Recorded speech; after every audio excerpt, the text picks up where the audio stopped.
अच्छा, मैं जो यूट्यूब चैनल के ऊपर वीडियोज़ बना रहा होता हूँ, वो नॉर्मली मैं अपने पर्सपेक्टिव से बना रहा होता हूँ और टारगेट ऑडियंस मेरी एक्सपैट पाकिस्तानीज़ होती है। इनफैक्ट जो लोकल पाकिस्तान में भी जो लोग रह रहे हैं, रेज़िडेंट पाकिस्तानीज़ वो भी होते हैं, लेकिन मैं कुछ प्लेटफ़ॉर्म्स की या मैं कुछ ऐसी बातें करता हूँ, जो शायद पाकिस्तान में जो लोग रह रहे हैं, उनको समझ ना आए। लेकिन मेरा पॉइंट ये है कि आपको वो चीज़ें पता ज़रूर होनी चाहिए क्योंकि यू नेवर नो कब आपको माइग्रेशन करनी पड़ जाती है, कब पाकिस्तान से बाहर जाते हैं या कब आपके पास इतने पैसे आ जाते हैं कि आपको वो हैंडल करना पड़े। तो आपको उन चीज़ों का पता हो कि आपको काम कैसे करना है, किस तरह से करना है। इन्वेस्टमेंट का तो मैं हमेशा बोलता हूँ कि आपको पहले दिन से ही जैसे ही पहला आपको इनकम मिले, वैसे ही आपको इन्वेस्टमेंट स्टार्ट कर देनी चाहिए ताकि आपको छोटे से छोटे लेवल के ऊपर जब इन्वेस्टमेंट करेंगे, तो आप जब बड़े लेवल पे पहुँचेंगे या बड़े पैसे आपके पास आएँगे, ज़्यादा फंड्स आएँगे और उनको इन्वेस्टमेंट करने के टाइम पर आप गलती नहीं करेंगे। जो आप छोटी लेवल पे कर चुके होंगे, आप बड़े लेवल पे वो नहीं करेंगे। तो इसलिए बहुत इंपॉर्टेंट है कि आप वीडियोज़ को उस पर्सपेक्टिव से भी देखें कि अगर आपको फ़र्ज़ करें, अभी पता है कि आप वो काम नहीं कर सकते जो मैं बता रहा हूँ, तब भी आपको एजुकेशन के लिए वो चीज़ें देख लें तो अच्छा होगा। कनाडा की टी-शर्ट पहनी हुई है मैंने क्योंकि मेरा एक फ्रेंड है यासीन, उनके साथ मैंने मल्टीपल पॉडकास्ट की हुई हैं। तो मैं उनके टिकटॉक के ऊपर एक वीडियो थी वो देख रहा था और मेरे लिए भी रिवीलिंग थी मतलब मुझे पता था कि मॉर्गेज सिस्टम कैसे होता है। तो वही बात है, लर्निंग आप कभी भी किसी वक़्त भी कहीं से भी कर सकते हैं। मैं टिकटॉक पे वो स्वैप कर रहा था तो मेरी एक वीडियो आ गई सामने, तो मैं पूरी वीडियो जब देखी तो मेरे लिए एक बहुत रिवीलिंग चीज़ उसमें पता चली कि मैंने यूएई में इस तरह से नहीं देखता कि बात हम करेंगे मॉर्गेज की बाय द वे। जो कुछ लोगों का मिसकॉन्सेप्ट होता है कि कैश फ्लो जनरेट करना है, रेंटल प्रॉपर्टी से कैश फ्लो जनरेट करना है और बस आपको एक प्रॉपर्टी मॉर्गेज करनी है और उससे आपको रेंटल मिलेगा और आपको जो डेल्टा होगा उससे आपको पैसे मिलते रहेंगे और आप you are good to go. मतलब आगे कुछ सोचना ही नहीं कि गलती क्या क्या हो सकती है। तो हम आज बेसिकली जो बात करेंगे ना वो ये करेंगे कि मॉर्गेज जो लोग ले रहे होते हैं उनको क्या-क्या सोचना चाहिए और क्या-क्या नहीं सोचते और उसकी वजह से क्या-क्या रिपरकशंस आते हैं। मैं अब उस टिकटॉक की बात करता हूँ जो यासीन का मैंने देखा था। यासीन के टिकटॉक का चैनल का लिंक, यासीन के जो यूट्यूब चैनल का लिंक है वो मैंने सब कुछ नीचे लगा दिया है। तो ये यासीन का चैनल है जो मैं देख रहा था, इसके अंदर एक वीडियो थी जो वायरल भी हुई थी, ये वाली वीडियो है वो। कैनेडियन रियल एस्टेट मार्केट किस कदर स्क्रूड अप हो चुकी है इसका अंदाज़ा आपको इस वीडियो से बहुत अच्छी तरह हो जाएगा। मेरे पास एक रेंटल प्रॉपर्टी है जो मैंने 2020 में प्री कंस्ट्रक्शन एक्वायर की थी बिल्डर से, और उस वक्त मैंने जो मॉर्गेज ली थी वो उस वक्त के हिसाब से बेस्ट थी। 1.7% इंटरेस्ट रेट मुझे ऑफर हुआ था वेरिएबल इंटरेस्ट रेट के ऊपर, और जो एमोटाइजेशन थी 30 ईयर्स की थी और मंथली पेमेंट बन रही थी अराउंड 1270, यानी कि I was generating $500 cash flow out of the property. अच्छा, लास्ट ईयर जब बैंक ऑफ कनाडा ने मोस्ट एग्रेसिव रेट हाइक्स किए, यानी कि 0.25% से बढ़ा के इसको वो ले गए 4.5% with in a matter of few months, तो उसका इम्पैक्ट क्या पड़ा है ज़रा इस पर ज़रा गौर कीजिए। लास्ट ईयर जब मुझे अपनी एनुअल स्टेटमेंट मिली मॉर्गेज की, उसके मुताबिक जो मेरा उस वक्त रेट पहुंच गया था, वो बच गया था 5.78% पे। स्टार्टिंग रेट क्या था 1.78%। अच्छा, ये 5.78% इंटरेस्ट रेट जो है वो इस वक्त 6.05 हो चुका है, ठीक है। और ये जो एमोटाइजेशन आपको नज़र आ रही है, कितनी नज़र आ रही है, 68 ईयर्स एंड 1 मंथ। मॉर्गेज का जो एस्पेक्ट है जो कि लोग निग्लेक्ट कर देते हैं। अब ये हुआ कैसे, मैं थोड़ा सा आपको एक्सप्लेन करता हूँ इसके अंदर। 2020 के अंदर उन्होंने एक प्री कंस्ट्रक्शन प्रॉपर्टी मॉर्गेज की थी और वो उनको हैंडओवर हो गई थी। उसका जो टर्म्स थी वो इस तरह से थी कि वो 30 इयर्स पे उनको मॉर्गेज पे करना था। उसको उन्होंने 1.7% इंटरेस्ट रेट के ऊपर उसको 30 इयर्स की अमोर्टाइजेशन के ऊपर उनको मिली थी। अच्छा, इसके बाद जो उनकी इंस्टॉलमेंट बन रही थी पर मंथ की $1270 की इंस्टॉलमेंट बन रही थी। इसके अंदर ऑलमोस्ट कोई 5 जो मुझे टिकटॉक से पता चला और जो फ़ोन पे बताया था, मुझे एग्जैक्टली तो नहीं पता कि रेंटल कितने पे गया था, लेकिन ये पता था कि कैश फ्लो पॉजिटिव जनरेट कर रही थी $500 का, यानी कि $500 उसकी जेब में आ रहे थे। लेकिन जैसे-जैसे टाइम गुजरता है, जैसे-जैसे इन्फ्लेशन बढ़ती है कोविड के बाद और जैसे-जैसे इंटरेस्ट रेट्स बढ़ना शुरू होते हैं वेस्टर्न कंट्रीज़ के अंदर, यूएस के अंदर भी बढ़े थे, कनाडा में भी बढ़े थे, ऑस्ट्रेलिया, यूके, पूरे वेस्ट के अंदर, इनफैक्ट पाकिस्तान के अंदर, हर जगह इंटरेस्ट रेट बढ़े।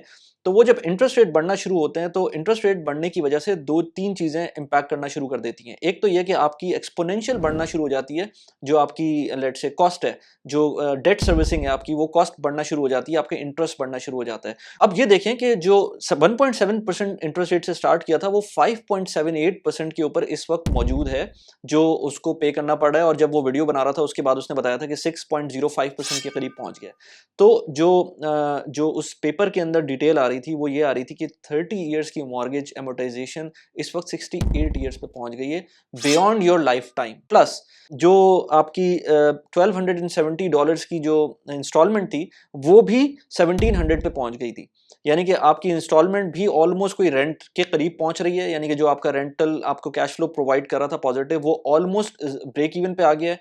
अब आप शायद थोड़ा सा पैसे अपनी जेब से ही डालना शुरू कर देंगे थोड़े दिनों बाद, जैसे जैसे इंटरेस्ट रेट बढ़ेंगे, और तो अपनी जेब से पैसे डाल रहे होंगे रादर देन वो प्रॉपर्टी आपको पैसे दे रही हो, उस प्रॉपर्टी में आपको पैसे डालने पड़ जाएंगे, क्योंकि आपको बैंक को पैसे देने पड़ेंगे और आपको इसके अंदर खुद अपनी तरफ से अपनी जेब से पैसे डालने पड़ेंगे, क्योंकि टेनेंट जो वहां रह रहा है उसके बड़े फायदे होते हैं टेनेंट के वहां पर, मतलब इतने आराम से आप रेंट नहीं बढ़ा सकते वेस्टर्न कंट्रीज के अंदर। तो ये बात मैंने और भी वीडियोस के अंदर बात की थी।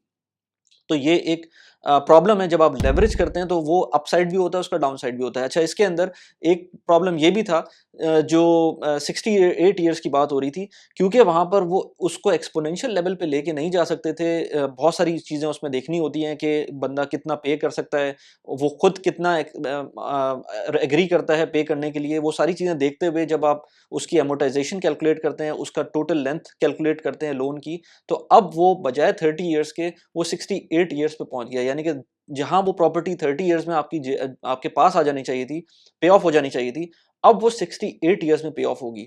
इसके अंदर वेरिएबल्स हैं, अगेन ऐसा नहीं है कि ये इस वक्त यहाँ पर रुक जाएगा, हो सकता है इंटरेस्ट रेट कम होना शुरू हो जाए तो फिर दोबारा से वो वैल्यूज कम होना शुरू हो जाएंगी, क्योंकि वेरिएबल रेट है।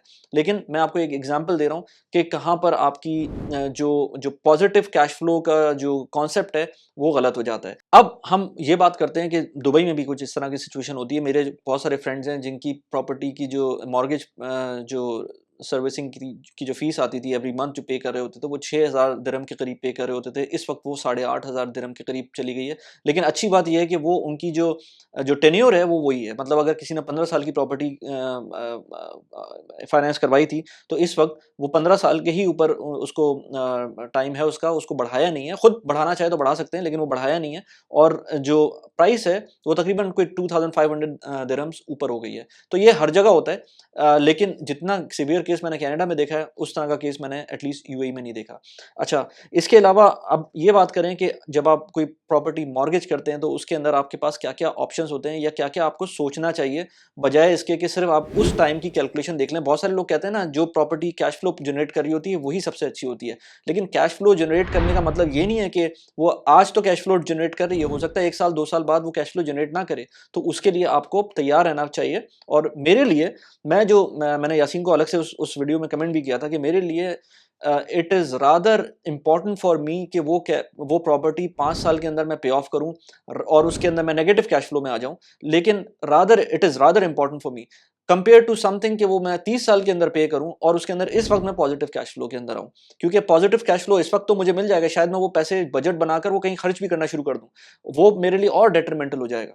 तो इसलिए बेहतर यह है कि आप कम से कम टाइम का लोन लें। उसके अंदर नुकसान ये होगा कि अगर प्रॉपर्टी में अपसाइड आता है तो आपने वो पूरा पोटेंशियल नहीं लिया होता, लेकिन फ़ायदा ये होता है कि प्रॉपर्टी में डाउन साइड आया। यहाँ पर एक बात नोट करने वाली बात यह है कि प्रॉपर्टी में डाउन साइड उस तरह से आया नहीं है, यहाँ सिर्फ जो इंटरेस्ट रेट है वो बढ़े, लेकिन उस इंटरेस्ट रेट्स बढ़ने की वजह से आपकी जो पूरी कैलकुलेशन थी वो आगे पीछे हो गई है। अब मैं थोड़ा सा ज़रा हाईलाइट दे दूं आपको कि क्या क्या चीज़ें आपको कंसिडर करनी चाहिए जिस वक्त आप मॉर्गेज ले रहे हो। उसके अंदर सबसे पहले तो आपको ये सोचना चाहिए कि किस साइकिल के अंदर मौजूद हैं। अगर आप हाई साइकिल में मौजूद हैं तो आपको ये सोचना, ये यूएस की बात नहीं हो रही बाय द वे, ये हर जगह की बात हो रही है, क्योंकि यूएस के अंदर थोड़ा सिचुएशन डिफरेंट होती है। वहाँ पर फिक्स कर सकते हैं मॉर्गेज रेट आप बहुत लंबे टाइम के लिए। बाकी जो कंट्रीज़ हैं वहाँ पर मैक्सिमम 5 साल के लिए 3 साल के लिए फिक्स कर सकते हैं। उसके बियॉन्ड आपको वेरिएबल रेट पर जाना पड़ता है, जो कि कनाडा में बहुत सारे लोगों ने किया था, क्योंकि उसमें रेट्स थोड़े से अच्छे मिल रहे होते हैं एट द टाइम।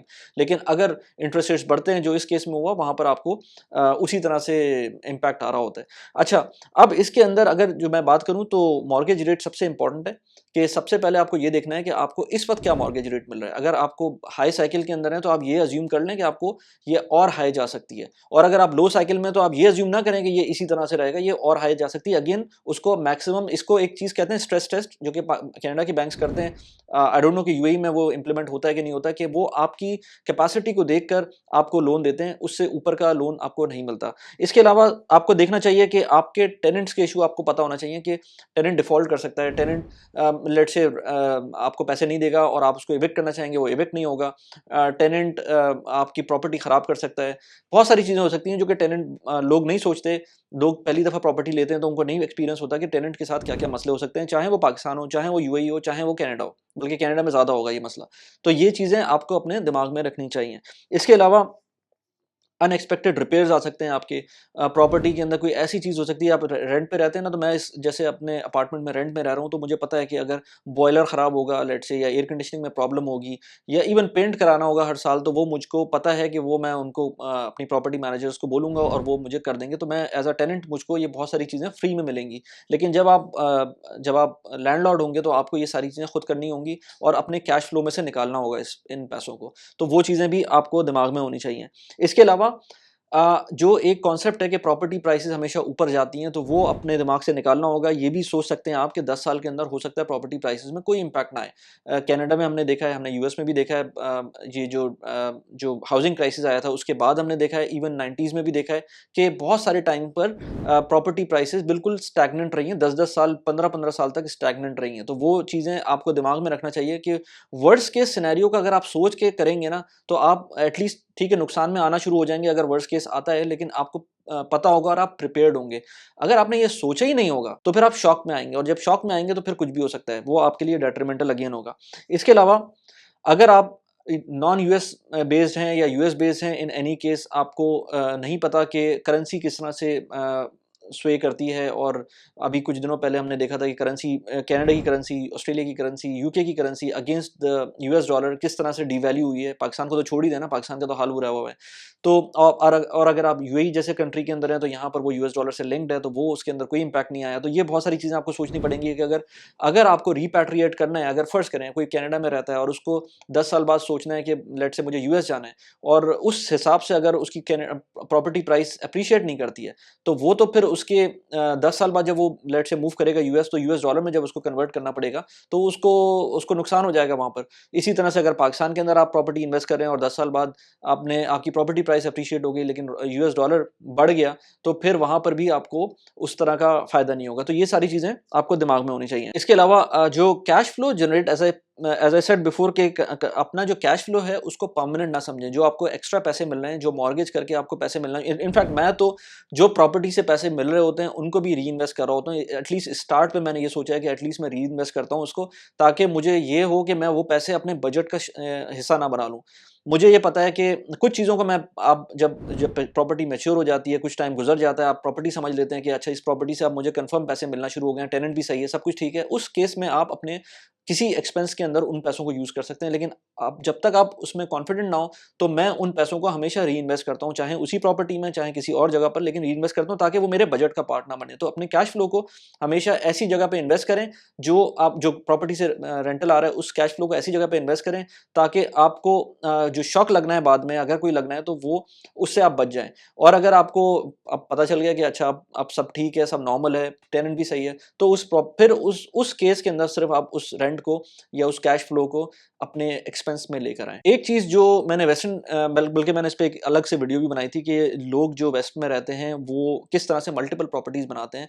तो वो इसी वेव के ऊपर चल रहे होते हैं कि अब अगली प्रॉपर्टी लेंगे, उसके बाद अगली 2 साल बाद एक और प्रॉपर्टी लेंगे, 3 साल बाद एक और प्रॉपर्टी लेंगे, 4 साल, 5 साल, इस तरह करके वो इस तरह से मल्टीपल प्रॉपर्टीज़ बनाना शुरू करते हैं। बहुत सारे लोगों ने इसमें बहुत पैसे बनाए, बहुत प्रॉपर्टीज़ बनाई, लेकिन कुछ लोगों ने अगर गलत साइकिल में आ गए, तो वो उस केस के अंदर वो फँस गए उसके अंदर। तो इसलिए मेक श्योर करें कि आप रश में ना जाएं कि एक प्रॉपर्टी लेने के बाद दूसरी प्रॉपर्टी, थोड़ा सा स्टेबिलिटी इंपॉर्टेंट होती है। मैंने ऐसे लोग देखे हैं जो हर साल 1-2 साल बाद एक प्रॉपर्टी ले रहे थे कनाडा में, ऑस्ट्रेलिया में, लेकिन इवेंचुअली जब इस तरह से इतना एक्सपोजर लेवरेज का लेंगे तो वो खराब होगा। लेवरेज कहीं भी लें, चाहे प्रॉपर्टी में लें चाहे स्टॉक्स में लें, हमेशा खराब रिजल्ट देता है अगर उसको सही से यूज ना किया जाए।